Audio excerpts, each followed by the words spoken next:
and we're ready to go. Another big week, championship wrestling. By golly, I like the looks of what we're going to have, too, David. Oh, I tell you, opening match of the day, Rock and Roll Express will be in here. Rick Morton, Robert Gibson, right here in the ring. And that's not all. The Moondogs will be coming up a little bit later. The King, Jerry Lawler, will be here. We will also have the Bruise brothers in. Not all. The expiration of time match today is going to be a 10-man tag team match. 10 around that ring at one time.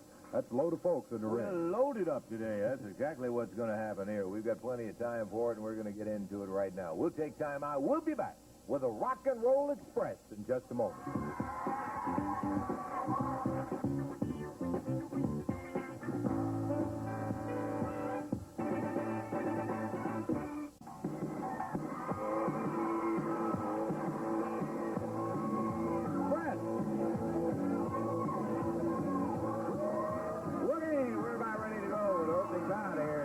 Robert has hit the ring, and their opponents as well. Let's have the official announcement. And David. There's going to be one fall, 15-minute time limit. Introducing at a total weight of 407 pounds. From Memphis, Tennessee, Pat Hutchinson and his partner from parts unknown, the Masked Maurader. Them at a total of 437 pounds. From Nashville, Tennessee, and Pensacola, Florida, Rick Morton, Robert Gibson, the Rock and Roll Express. One fall, 15-minute time limit. Jerry Calhoun, the referee. Okay, off come the jackets from all, and we're about ready to go with this opening bout here. Big tag match for the Rock and Roll Express. Very exciting team. Rick. Okay, Dave, here we go. Pat Hutchinson and Rick Morton. Rick Morton out of the corner, ready to go, right behind Pat Hutchinson. Nice takedown. Took his right leg away from him. Hutchinson face forward, fell to the mat. Rick Morton trying to get the shoulders down. Hutchinson makes the move. Got both feet locked around that bottom rope. Break call for both of them back up on their feet. Rick Morton, quite a background in amateur wrestling. Before he turned professional several years ago. He took Hutchinson down to the mat again, but right over by the ropes, and Hutchinson had both feet over the rope. Crowd chanting, go, Rick, go. Hutchinson slips around behind Rick. Boy, look at the reversal Morton put on him. Picks him up in the air, drops him down to the mat, trying to turn those shoulders over for the referee to start the count, but Hutchinson again near the ropes and uses them to get out of the hole. Pat Hutchinson over the corner. Word for his partner, the Masked Maurader.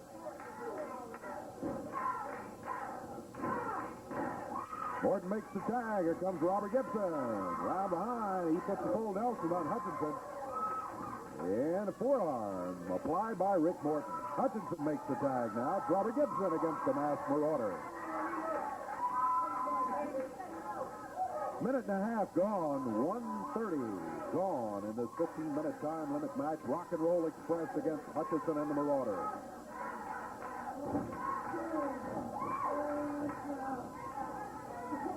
Robert Gibson takes Maurader over to the corner. The tag made, and here's Morton. He grabs it. Robert Gibson with a shot for him as he leaves. Rick Morton with a leg dive and drops down on the backside of the knee. Over the rope. Robert Gibson springs down with the lower leg. He makes the tag. Here comes Rick over the rope.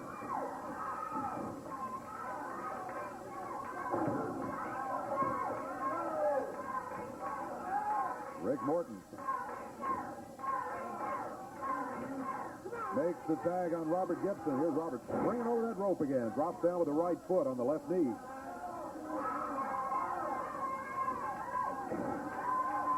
Spinning toe hold.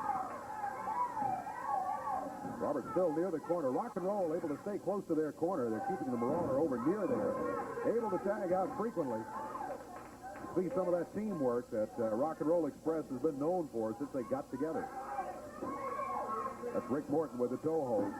Masked Maurader shoulders down on the mat. Referee started the count. Had the count at 1. It's tough to keep the shoulders down for a 3 count with this hold because you don't have enough of your own weight over your opponent's body to keep those shoulders pinned flat. He's putting the hurt on him, though, and that's what Rick Morton is doing to the Marauder. Marauder breaks out of it, heads for a tag, but heads the wrong way. Instead, he headed toward the Rock and Roll Express corner. They make a tag. Rick Morton dumps him over the shoulder.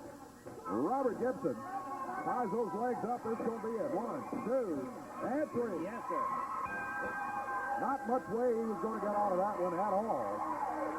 And the Rock and Roll Express get the victory. Time on it, 3 minutes, 23 seconds. 3:23.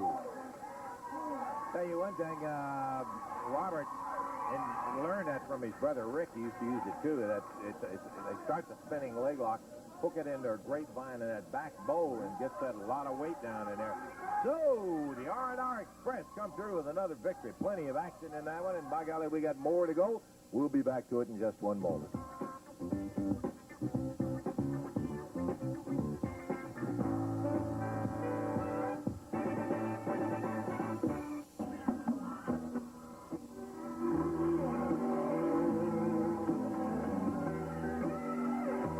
Moondog song, David. Jimmy Hart blowing his whistle. Yeah, that's where I would. Check out the shoes and the little headgear that Jimmy has on.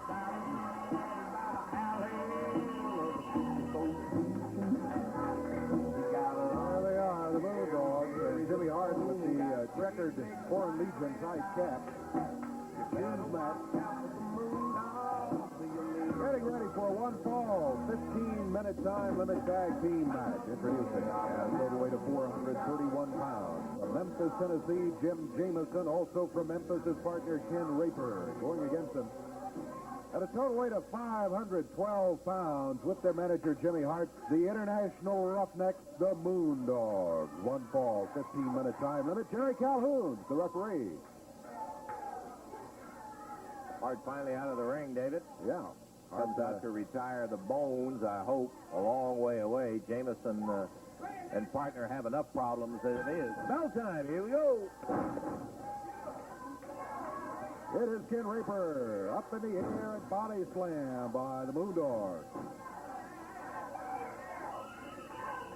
Hart blows the whistle. The other Moondog comes in. This is the bigger of the two.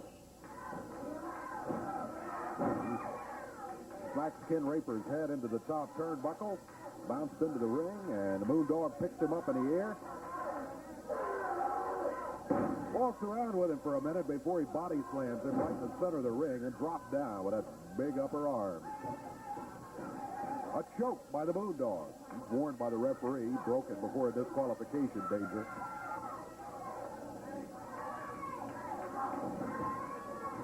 Now the Moondog comes in, lifting the boot to the chest.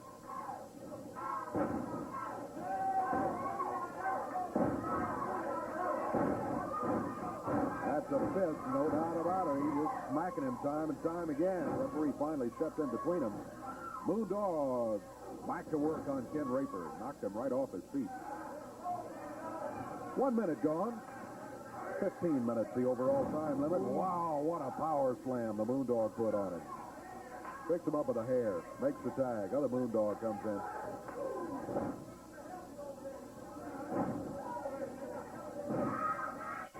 Raper trying to fight his way to the corner and the tag on his partner. Did he get it on Jim Jameson? No, he did not. Raper has to stay in there against the big Moondog. Moondog picks him up by the throat.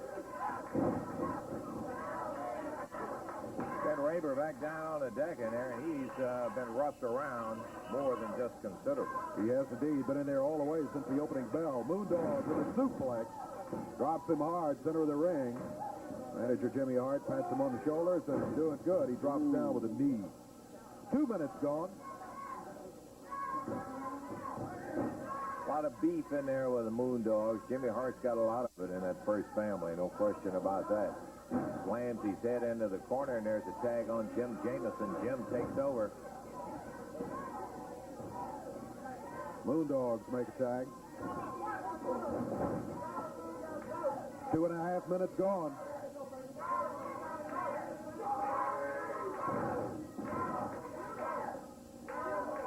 Drove that midsection into the knee. It's a reverse of the backbreaker type move, the way the Moondogs use it. And he just drove that knee right up in that midsection hard. Coming off the rope. Oh, wow. Flying, wasn't he? Picked Jameson up by the hair and knocked him back down again. 3 minutes gone. Oh, man. Well, you could hear that one across the county. At least.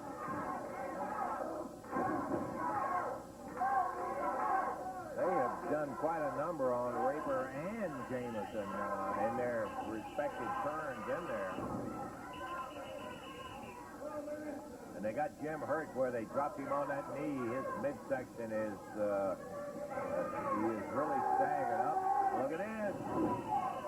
Coming down off that rope, flip him right over, and Jim Jameson, bang, count it out. 1, 2, 3. Moondogs hold it up as their hands are raised, and Jameson and Raper giving it a go, but by golly, just not enough of them, and not long enough having the experience in there for a fact. Dave, how about your time? Time on it was 3 minutes, 38 seconds, 3:38. 3:38, and the official winner is the Moondogs. Who weren't at the Mid-South Coliseum last Monday night. They don't know.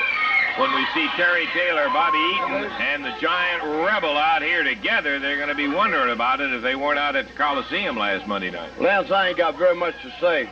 Jimmy Hart, you did me wrong, boy. And I'll tell you what, I learned from the old school. I learned from Jerry Lawler how to be mean, how to be rough. We held them belts for 2 years and a half, the Southern Tag Team belts.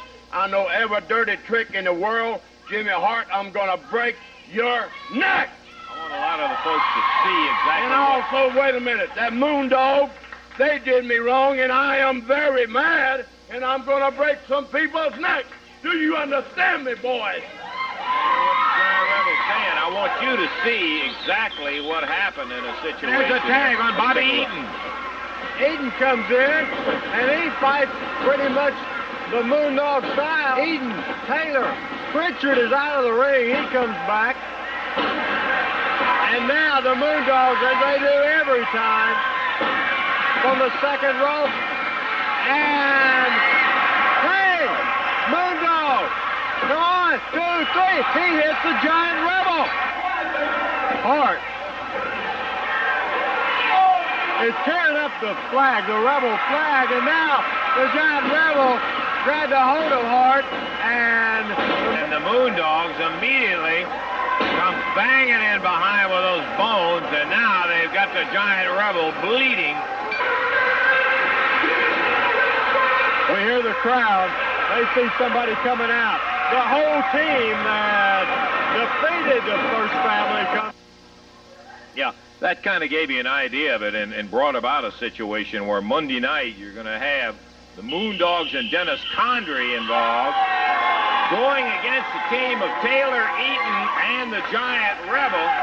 And all I can say is that I don't know how fast you make friends, but you sure lose them awful fast. You know, I can tell Frazier's out here. You can smell him, baby. Let me tell you something, big boy. You know why I kept Frazier in the family? I'll tell you why. Because he was a big joke, man. That's all you've ever been to me, is a big laugh to keep around for the family to laugh at. Can you get a close-up of this picture right here? Look at this.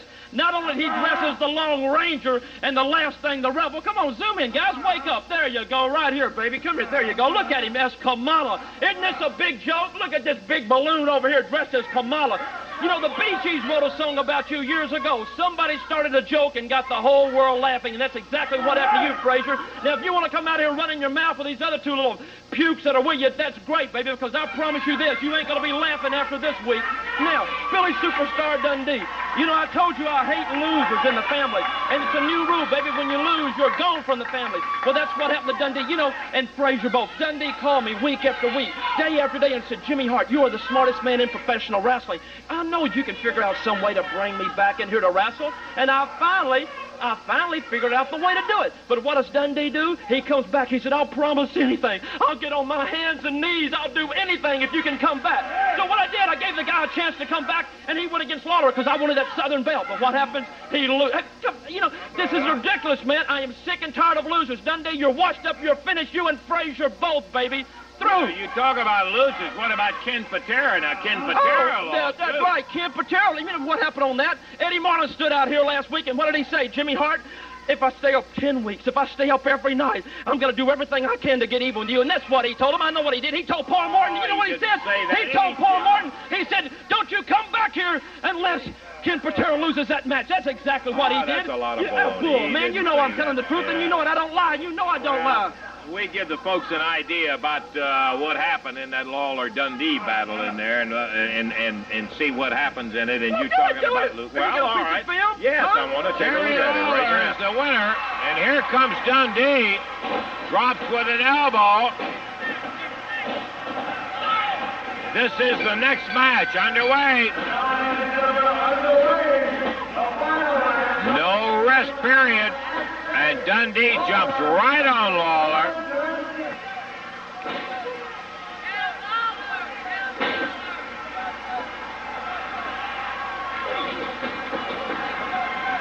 Dundee pounding on the King.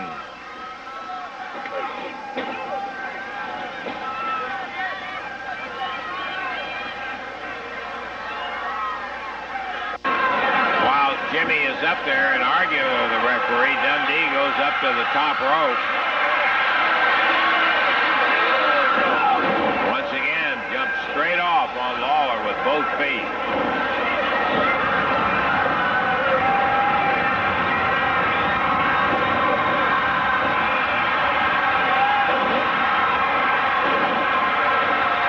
Lawler whips that strap down.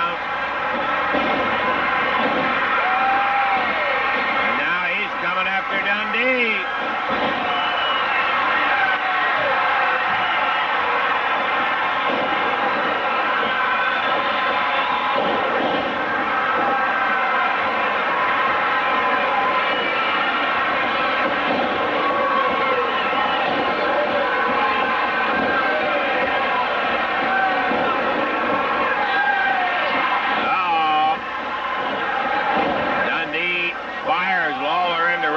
Jerry Calhoun.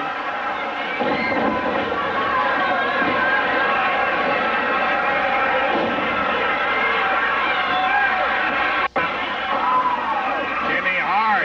Okay, Jimmy, yeah, right there. Now that's a point. Now I want you to watch this and see about the well, let me tell you, the Dundee losing. doesn't have any more. He hit Lawler with everything he could. Couldn't even knock him off his feet, I saw man. the chain. So did everybody else. Come get to throw a chain in there. Oh, man, you see what you want to see. That's why you're wearing glasses and I'm not, man. I didn't throw anything in the ring. Dundee just couldn't get the job done. Why don't you admit it like everybody else saw it right there, man? He's finished, washed up, man. I don't need him in the family anymore.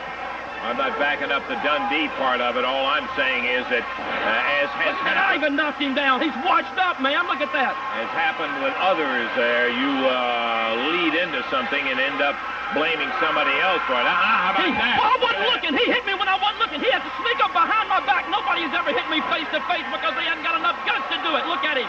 Look at him right there, baby.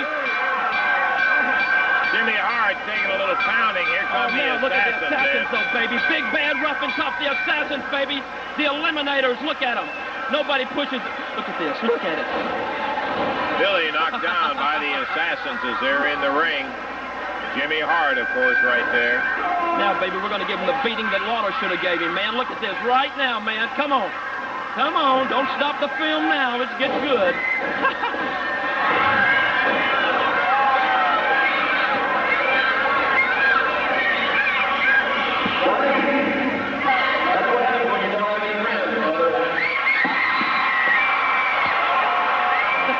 Lawler out there simply saying, of course, that that's what happens when you don't have any friends. And well, let me just say this, Dundee, you better be ready, boy, because I promise you the Assassins and Jimmy Hart will be ready. Jimmy with his Moondogs and talking about the Dundee situation as he's got a match coming up with the Assassins. We're going to take time out and we'll be back in just a moment. Made a call during this particular break, and coming out right now is Jimmy Hart. This is at the request, by the way, of Jimmy Hart that we made this phone call, and we called one of the international stars of wrestling, a big 6'4", 265-pound Jesse the Body Ventura. Jesse, are you there? Yeah, I'm here. Okay, wait just a second. Jimmy Hart's got something to say to you. Here, Jim. Jesse, Yeah. We can't wait, man, for you to get down here, baby.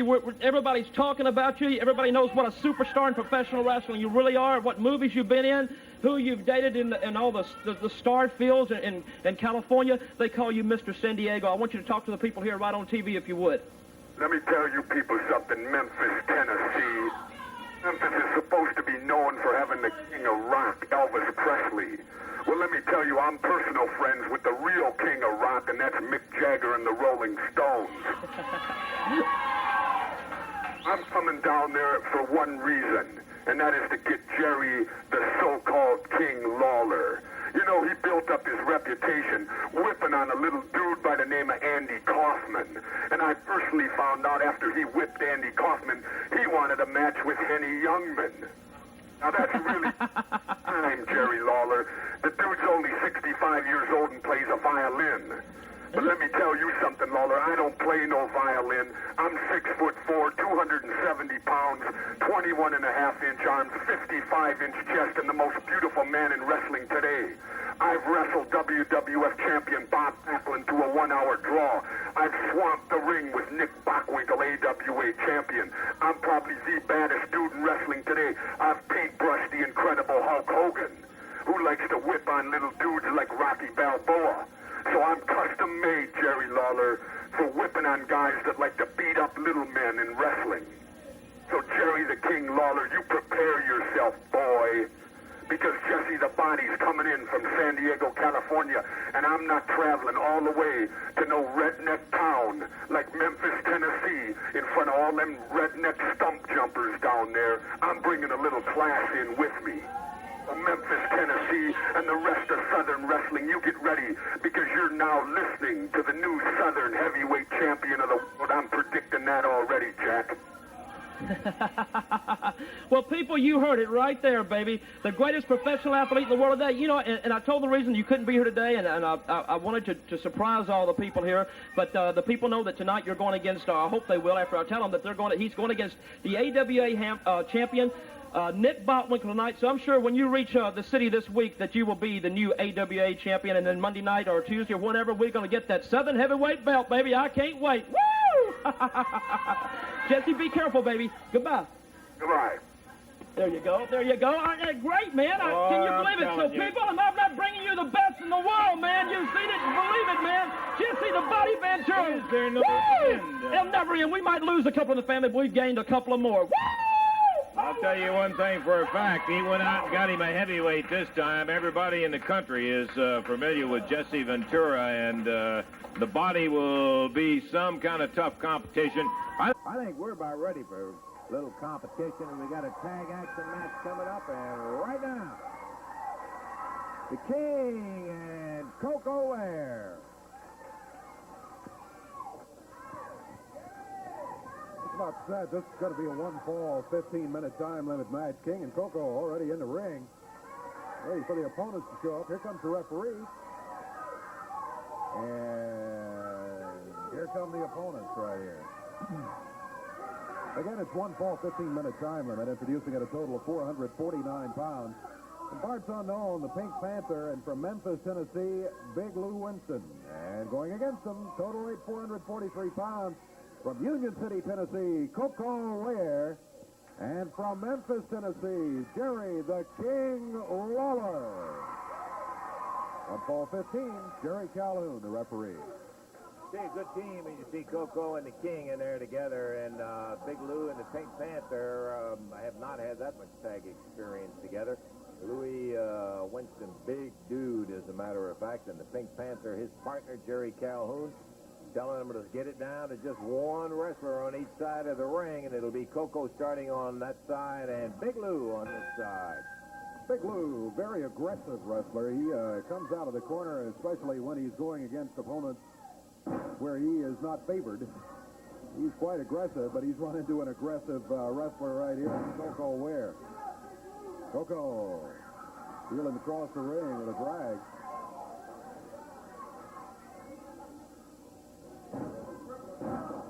Koko wraps up the left arm, makes the tag. Here's Lawler. He takes over, puts another couple of twists on that arm.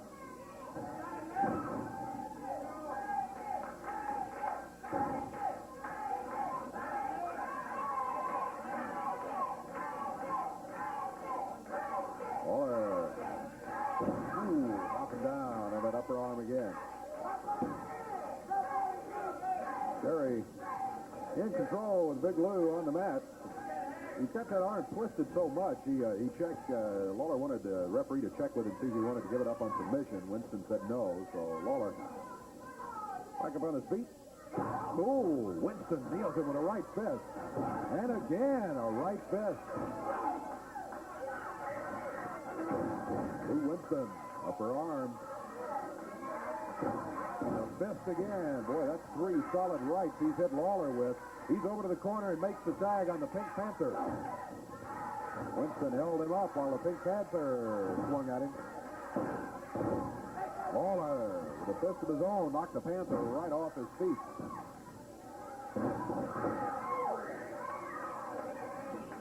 Lawler makes the tag. Koko Ware. Oh, nice backdrop coming off the rope. Grabs the Panther, picks him up, drives him down with a power slam. Good slam, indeed. Tag is made on Lawler. Lawler, Koko set.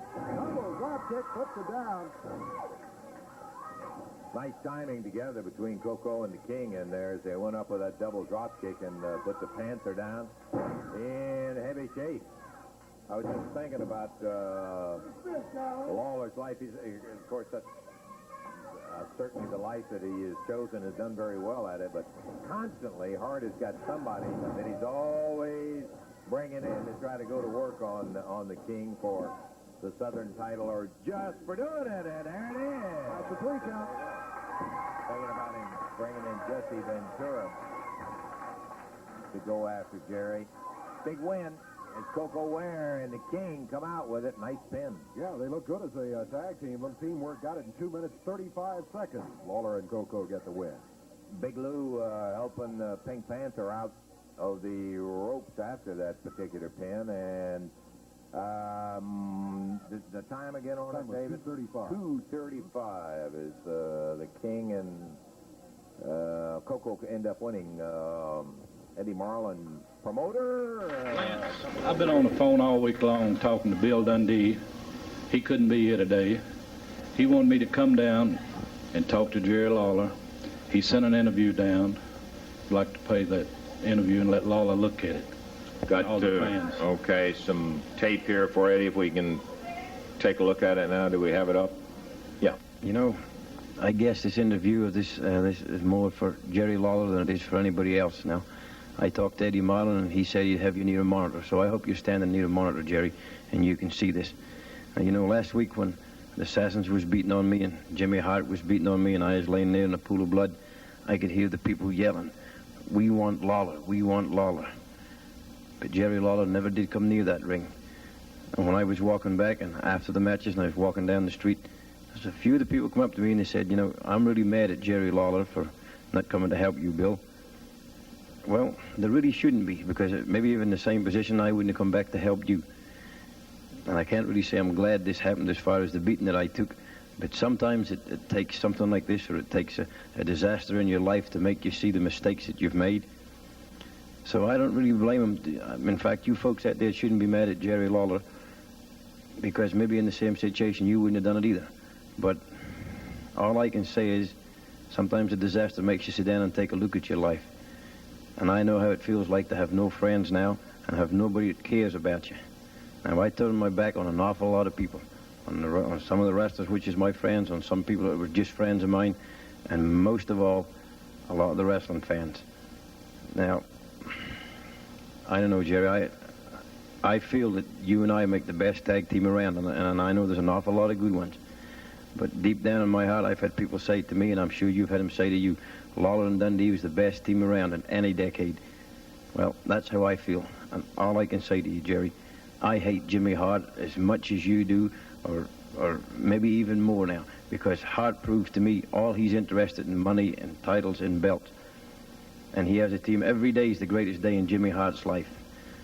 Well, if you would just sign your name on that dotted line, because I've got the match with him, and all I need is a partner. If you would just sign your name there, brother, we could take it from being the greatest day in his life to the worst day in his life, because Jerry Lawler and Bill Dundee together can beat Jimmy Hart and the Assassins.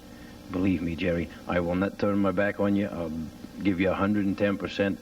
I can go back to being Billy Superstar Dundee that people used to love, and I know the King can be well, you're just you, brother, and you'll do anything it takes to win a wrestling match, and I can too. Together, we can beat Hart and them two big goofs. Well, I think he expressed it pretty clearly, Eddie. He apologized for his past mistakes, and he's asking just one thing simply, and that is he wants Jerry to be his partner in that bout coming up with the Assassin. Jerry, before you answer it, let me say he brought out 2 points there. One of them, he's seen how it is without having friends, and I think he's found out that he's been doing the wrong things. And another thing, always in the past, anytime Jerry Lawler's name and Bill Dundee's name was down on a piece of paper as a tag team, it was good to me because it was box office. And it was good to all the fans because regardless of what I had to do that night, if the fans would look back in the back, I'd be sitting back there watching the match because I knew it was going to be an action-packed match. It was going to be y'all have made the best team that's ever been put together in the past, and he wanted me to come out on his behalf and ask for you to sign on the dotted line. Well, what about it, Jerry? Well, you know, I've talked to Eddie, you know, earlier this week, and I knew this was coming about because, you know, I'd heard that Bill had this change of heart, so to speak. They say it takes a bigger man to admit, you know, that he's wrong, and I'm glad to see Bill making this kind of decision. It's what I said before. Hopefully that he would get, you know, get his head on straight, get the thinking right. Apparently he is. But at the same time, I want to say this. It hadn't been all that many weeks ago that I stood right here in this very spot, and I listened to a guy stand right there, and he said, you know, I've been wrong about all those things I said about you.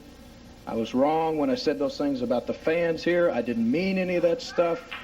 I'm sorry, and all I want you to do is be my partner. Now, this was Andy Kaufman. And I brought a little piece of film to show you what happened when I trusted Andy Kaufman. And just take a look at this.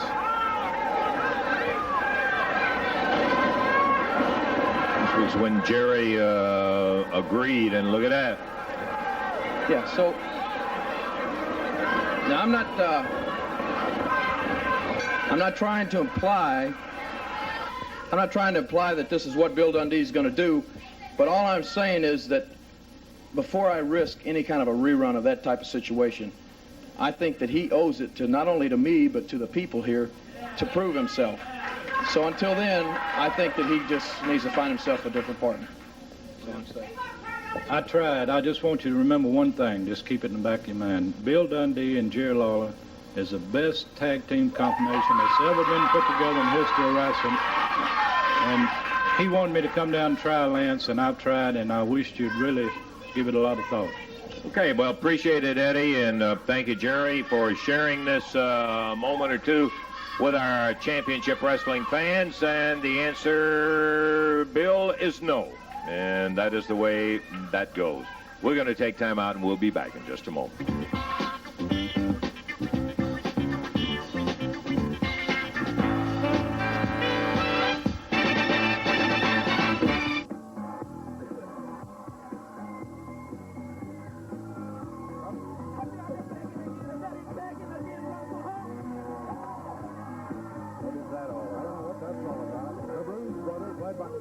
Anybody can walk around the ring and the people will shake anybody's hand. Nobody's got it, baby. What I tell you, I just proved my point right there with a Bruise. What was doing that Bruise? Why don't you head to the Foreign Legion? I think it's a marvelous idea. Let's go for the official introduction, David. It's going to be one fall, 15-minute time limit. Total weight 412 pounds. Introducing from Memphis, Tennessee, Robert Reed and his partner, David Johnson. At a total of 452 pounds for their manager, Jimmy Hart from the Windy City. The Bruise Brothers. One fall, 15-minute time limit. Jerry Calhoun, the referee. Jimmy in there pepping up the green and pork chop cash, and we're about ready for it. Bell time. And Robert Reed starting out with the Dream Machine. I'm watching MTV every time I turn this thing on, man. Come on, Dream. You and improved Bruise Brothers, baby. Dream Machine. Look what we got. We got a guy here, Robert Reed, from the Jerry Lawler School of Wrestling, and some guy over there was showing talent on the seat of his trunk from the Koko Ware School of Wrestling. Look at him. Beautiful. There you go, baby. Pork Chop Cash working on Robert Reed. Robert Reed, center of the ring. He got hammered on. Pork Chop picks him up. Look at that. There you go, baby. Beautiful, beautiful. That was a right fist. He hit him right in the face with No, a it was fist. an open hand, open hand, open hand. You hear what I'm saying? Open hand, Dave Brown. Open hand. That's right, Bruise Brothers. Fist City, USA. Woo! Beautiful. Double team, Dream Machine's knee in the ring. He comes in after the tag by Pork Chop Cash. Bruise Brothers really working on Robert Reed. Got him in the air, body slamming. Beautiful. Beautiful. There you go. Come on. There you go. Pick him up. There you go. Beautiful. Robert Reed shoved back to the corner by the Dream Machine. He allows him to tag his partner, David Johnson. Dancing Larry. Look at him. He dances around the ring. Hey, come on. There you go. Whoa. You know what's going through his mind? What am I doing here now, baby? Woo! Look at that. Beautiful, beautiful. Come on, Pork Chop. Take care of him, baby. Pork Chop Cash in for the Bruise Brothers after the tag. He drops with a big forearm on David Johnson. Pork Chop dropping again. You know, Pork Chop Cash years ago was probably one of the first people to ever bring music into this area, if everybody remembers him. Look at him, the Bruise Brothers. Big, bad, rough, and tough. Pork Chop Come on, you got him, baby. You got him. There you go. Come on. Beautiful. There you go. Beautiful. David Johnson being rammed into the foot of the Dream Machine over in the corner. Dream Machine comes back in after the tag. We're 2 minutes into this one. 2 minutes in, 15 minutes the time limit on it. You know, which guy would you, in your opinion, would think would be the best? The guy from Koko School of Wrestling or the guy from the Jerry Lawler School of Wrestling? Which one? Which one? Which one? Let's talk about the match here. There's a cover by the Dream Machine, 2. Beautiful. And 3. He's got it. Well, it didn't take them long, and it was Bruise Brothers all the way. Heavy favorites coming in, and they defeat Robert Reed and David Johnson. They worked on Robert Reed a long time, then they got David Johnson in there and showed no mercy. As both the Bruise Brothers, Pork Chop and the Dream Machine, both just bounced up and down using the fist, the forearm, the boot. And they get the win. Time on it, 2 minutes, 18 seconds, 2:18. Okay, still some more action, Dave. We got that 10-man bout coming up, and we're going to take time out right now. Be back to it in just a moment.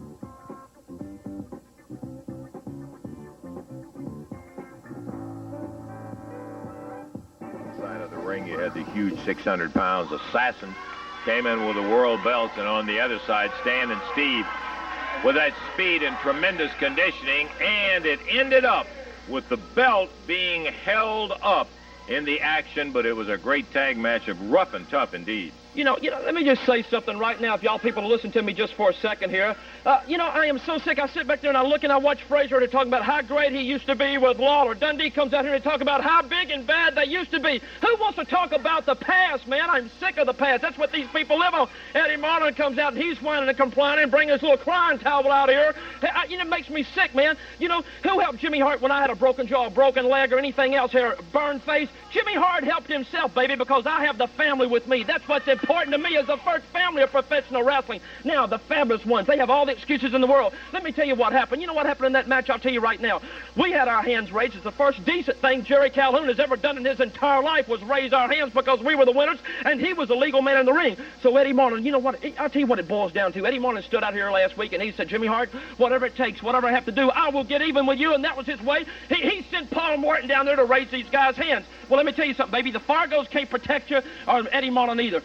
That's all I got to say. Listen, let me tell you something. Before you run off, I just simply want to say that the way the match came out, the belts being held up, anybody that had any sense and sane certainly is going to be able to see that that's exactly what happened. We've got the tape. Beautiful. All right, we'll take a look at it. Beautiful. Show and the reason that Morton was in there was because Calhoun wasn't able to be at that moment. Big double backdrop by the fabulous one. Woo, a clothesline, and viciously knocks the assassin off his feet.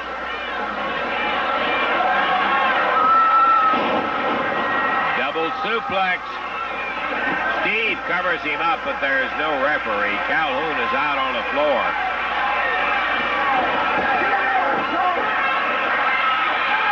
Stan Lane hollering, give me a ref, give me a ref. Steve has a pin, but there's no referee in there. Here comes Paul Morton. 1, 2, 3. And there was a count on one assassin and on Stan Lane. So that's going to cause some belt problems in there. Paul Morton came in at the request of Stan Lane. He counted out Eddie. Only one thing we can do, we can just hold the title up until we have a chance to view the field. The title is held up right now. And it stands that way because at the moment it looked like that Jerry Calhoun was unable to get back in there. Paul Morton came out. And he did what he saw. You saw both of them. There was a man pin from each side. Jimmy, you just won't... There's only one thing we can do. It's hold the titles up. That's Eddie Marlin. One thing we can do, Eddie. But there's one thing we can do, baby, and that's win them right back. You can cheat me if you want to do it, but you ain't getting away with it, man. I'm sick of it. Don't run off. You stand out here doing all the hollering and screaming. Let's listen to what the Fabs have to say about the whole thing. Well, take a listen. On a beautiful day like this out in the sunshine, it's kind of hard to sit here and complain. But we do have that opportunity. We get to say our 2 cents worth. And our 2 cents worth is this. We're just as much the World Tag Team Champions as the Assassins are right now. And that's because the belts have been held up. After viewing the film and seeing it back 2 or 3 times, we still feel that we are the champions. But due to the fact that there was 2 referees involved, then the belts have been held up. So all I can say this is the Assassins, last week we got down. We got down and we did it. We became the world champions in our eyes.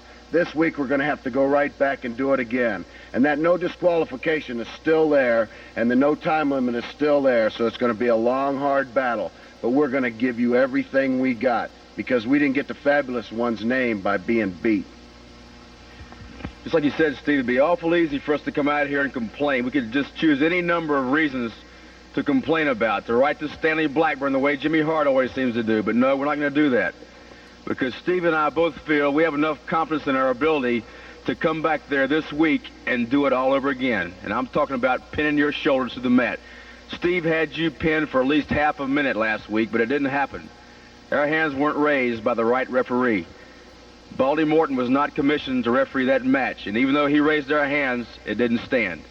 But you know, and we know, and every person knows is watching this TV show right now, that we are the uncrowned World Tag Team Champions. So Monday night, guys, get ready.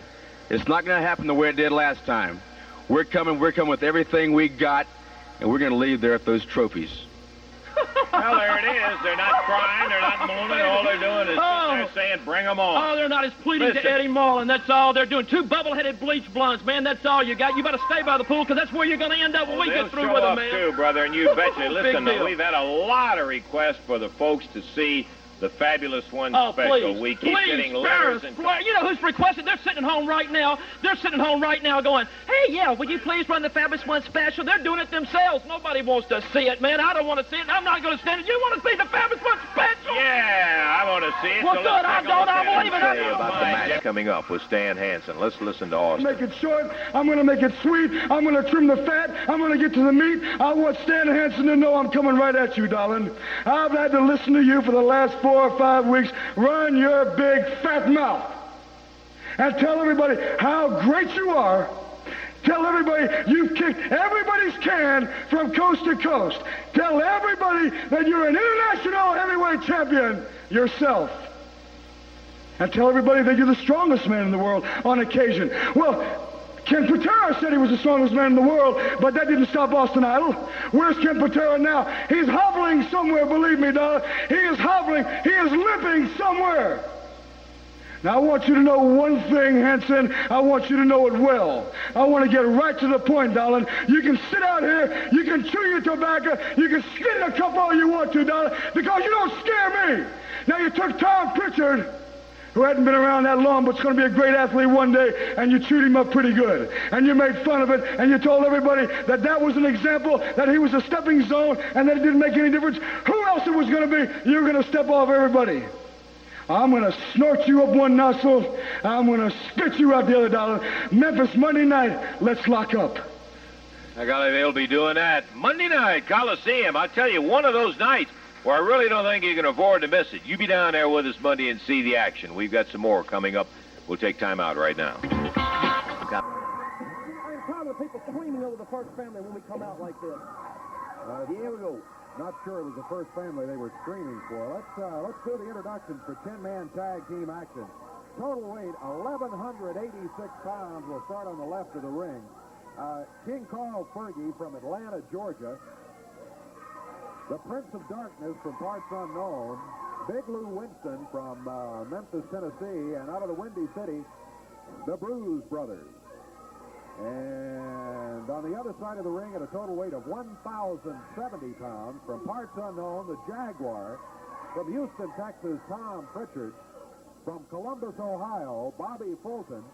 From Huntsville, Alabama, Bobby Eaton. And from Union City, Tennessee, Koko Ware. And I think the names all match people that are in the ring. I believe everyone is there. No substitutions that I can see.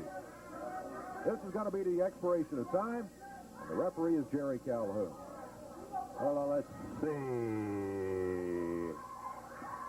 Koko is not in there. It is Eaton. All right.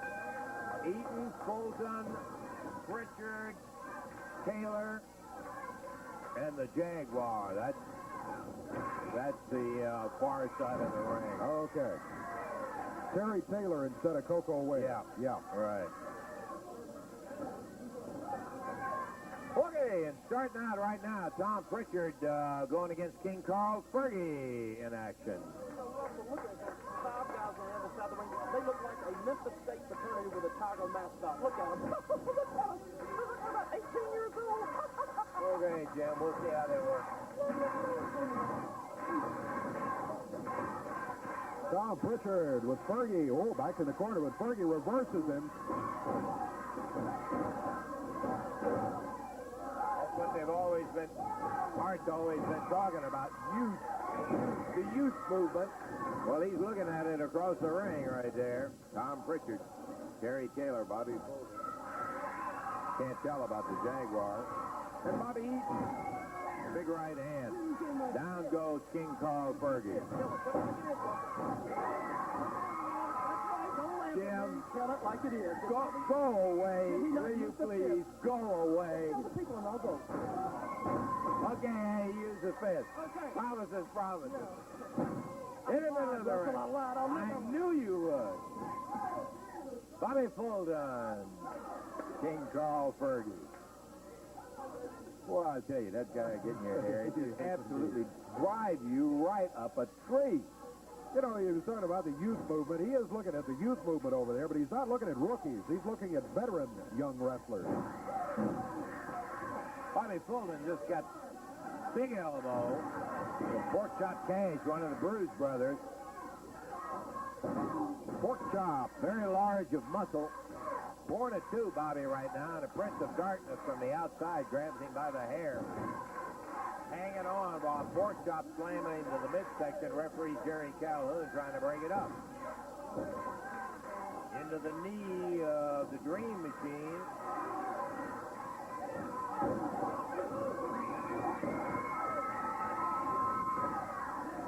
And the tag made on the Jaguar. Jaguar in against Big Lou Winson. Jaguar back in the rope, using the feet. Winson into the rope with backward kick. That's a move we've seen the Jaguar use before. He makes the tag. Terry Taylor in there. He has Big Lou in the air. He body slams him. He tags Bobby Eaton. Eaton drops down with the upper arm. That's Carl Fergie wandering in with no tag. He's just trying to get him back out of there. Eaton. Terry Taylor put Big Lou Winson down to the mat. See, they're trying to pick on the guy with the least experience. Look, Big Lou. Yeah. There you go, Big Lou. Big Lou's pretty good there, man. Look at him. All of them got Eaton back close to the corner. Prince of Darkness in there now. Didn't even phase the Prince. That phased him, knocked him off his feet. Whoops. Headbutt. Eaton knocked back to the corner. Hey, look at Bobby. He looks great laying down like that, doesn't he? That's what he did to the family. He laid down on the job. That's why I got rid of him. It's King Carl Fergie back in. Reverse neck breaker he put on him. Bobby, the victim of the neck breaker. Carl Fergie climbing the ropes. He's on the middle rope. He's walking the rope. Bobby Eaton moved out of the way. Fergie just hit the mat. Eaton tags the Jaguar. Wow, what a drop kick. He sprung. He had some kind of stretch on that kick as he put Fergie down. Now holding him up. After the tag. Prichard. Kick behind the head. This is not contact kick karate. This is wrestling. It was not illegal because he hit him with the top of the boot. Count of two. Two count. Prichard is able to get on Fergie. The tag made. Bobby Fulton had his hair pulled, looked like, by Carl Fergie. Dream machine of the Bruise brothers in there. The people are behind them, and it just doesn't do any good. The family doesn't need anybody behind us. We don't want anybody behind us, man. We don't need you. Power slam, a cover, a count of two. Bobby Fulton broke out of it at two. Dream machine runs him into Carl Fergie's knee over in the corner. Dream makes the tag, and here's the other Bruise brother, Pork Chop Cash, coming in. We're 5 minutes into this ball. 5 minutes gone.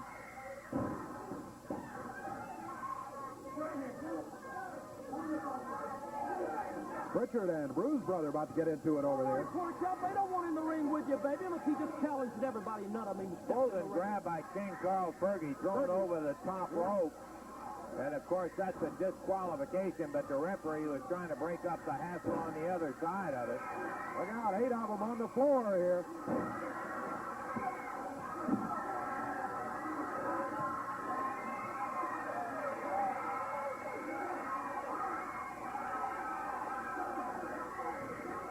Meanwhile, Bobby Eaton has had Pork Chop Cash shoulders down. That was broken up. Now, everybody heads for the ring. Now we got all 10 of them in the ring. Referee trying to restore order. Hopeless task here. Jerry Calhoun trying to sort out 10 of them and get it just 1 against 1 in there again. 6-minute mark has gone by in this ball. Referee trying to separate the individual battles that are going on, and looks like he's making progress, too. You know, it's bad enough when you got a regular tag team match, but when you got a 10-man tag and you start getting everybody in the ring and trying to separate and watch and all that, boy, oh boy, and one referee. You need 2 referees. You know, that may be the only thing you and I agree about in the entire world, Jimmy, is the fact that a lot of times 2 referees would really be helpful in this. Ooh, the Jaguar. He can get it on, too, I'll tell you. We haven't seen that much of him, but he is very fast, and he just got himself ripped open right there. Yeah, that worked once before. Yeah. The Pork Chop set for it that time. The Tiger mascot's down. Look at him.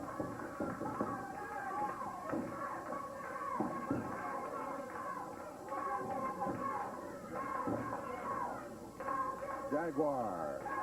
Good speed. Some unusual moves, too. You may have to use one to get out of this as Pork Chop tags Big Lou Winson.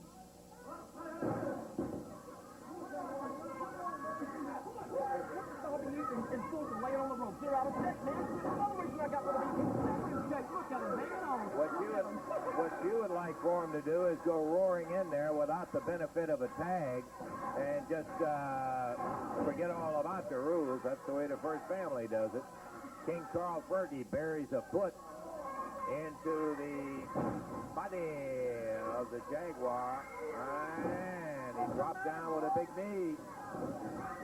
Doesn't anybody want in? What's the matter? Nobody going to help the Jaguar out, huh? We just passed 8 minutes. 8 minutes gone in this one. The family stays together. What did I tell everybody? Togetherness, baby. That's what's happening. We're in the first ball of action of our expiration of time to see the Jaguar fire over there to beautiful Bobby. And look at him go. Oh, the ring's filling up. Well, we got all 10 up then, and the poor referee has no chance. Yeah, you would expect him, I'm sure, to just get everything straightened out, Jimmy. That goes goes with your reaching. In the ring, they're all just blasting away at each other. Jaguar and Pork Chop and the Dream and Perry Taylor, Prichard and King Carl Fergie, Bobby Fulton, Big Lou Winson, Bobby Eaton, and the Prince of Darkness. Well, we gave you all the pairs, so those are the 10 bouts that are going at it in there. Expiration of time, yeah.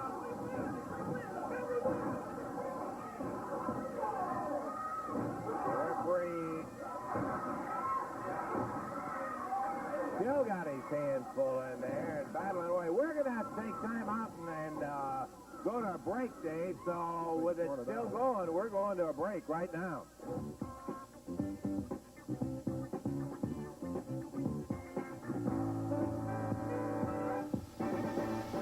Yeah, while the break was going on, at least we got everything stopped down there. Got rid of them in there. We still had a moment or two left on our thing, but the referee decided after 2 times of having 10 guys in the ring and out of the ring, I might add. Yeah, so it was 3 times, actually. Yeah. He had to restore order, which, as we had talked about during the match, is just not easy when you got that many folks in there all at once. So despite all of the hollering, I don't know whether anybody could hear it or not that it really makes any difference. Hart was hollering, "We won, we won, we won." They did not win. No, and it stopped. Just flat stopped, and that's exactly the way it happened. There's one nice thing about him not coming back out here. We don't have to listen to him? Jimmy Hart won't be back out there either. Listen, something, a guy that I don't know him that well. I know him by reputation that well, and I don't know, we'd be careful about saying something like that about him. Big Stan Hansen, who comes from Borger, Texas. Borger, Texas. Yeah, he was with us a few weeks ago. He's the TV champion, yes, as a matter of fact. He did some of the damage over to that corner of the desk. It has a couple of knots out of it, and that was done by Stan Hansen. He tips him at 300 or so. Stan has got some words to say about everybody, almost. Yeah! Everybody gaze at it. Everybody drool at it. Everybody run from it. But you can't hide Lawler. You can't hide Otto. You can't hide the fabulous one. You can't hide Dutch Mantel from Podunk, Texas. Come on, boy. Be a man. Stand up. Tell them where you're really from. You ain't from Texas. We don't make that kind in Texas. But the people of Memphis are finding out what a real Texan's like. And in just a little while, they're going to have the opportunity to come and see me because I'm coming to this area. I'm coming to this area to kick the king down. I'm coming to this area to take the weird guys and ship them back to Florida. I'm coming to establish a new power, a new ruler in Memphis. If it's not Stan Hansen, it's got to be the Lariat. Ask Bruno Sammartino. Ask them all, brother, because this is the thing that has stopped them. This is the thing that has done it. And the drive that's inside me, the drive that makes me go all the way, 100%, any way I can, any way, Lawler. Have you ever dealt with anybody like me, who's big, who's nasty, who's fast, and who likes to hurt? I chew tobacco. I'm not good looking, and I don't care if anybody likes me or not. I got what I want. But not in this wrestling business. And that's what I'm here for. Lawler, you got something I want. You have something I want. The fabulous ones, y'all got something I want. And what y'all got is y'all's hides. And I'm the man who can take it off of you. I am the man. Sometimes I wonder if anybody can stop me. Well, I know nobody in Tennessee, Kentucky, Mississippi, all these play Arkansas. There ain't a man alive, man, can step toe-to-toe with me. But I'm smart, too. I know what I got to do to be a winner. This thing right here has made me successful. It's going to make me a lot more successful. I've got the hunger, Lawler. You're fat and happy, boy. Everybody's fat and happy, but I'm not. I've been cleaned out, and I'm starting over. And I'm hungry, Jack, and I'm starting to the top. And I'm going to walk right over everybody in the Memphis area or wherever. It doesn't matter. because everybody's going to have a new household name, and it's called the Lariat. That's him. You go tell him he talks too much. Yeah, that's Stan Hansen, our TV champ. How about a recap today? All right, winners today. Rock and Roll Express won their match over at Hutchinson, Maurader. It was the Moondogs beating Jim Jameson and Ken Raper. Jerry Lawler and Koko Ware over the Pink Panther and Big Lou. The Bruise brothers defeated Robert Reed and David Johnson. Then in the 10-man match, all kind of action in there, but it was stopped by the referee. No winner. Filled up with it. By golly, we'll see you next week. This is Lance Russell speaking for Dave Brown, saying bye-bye, everybody.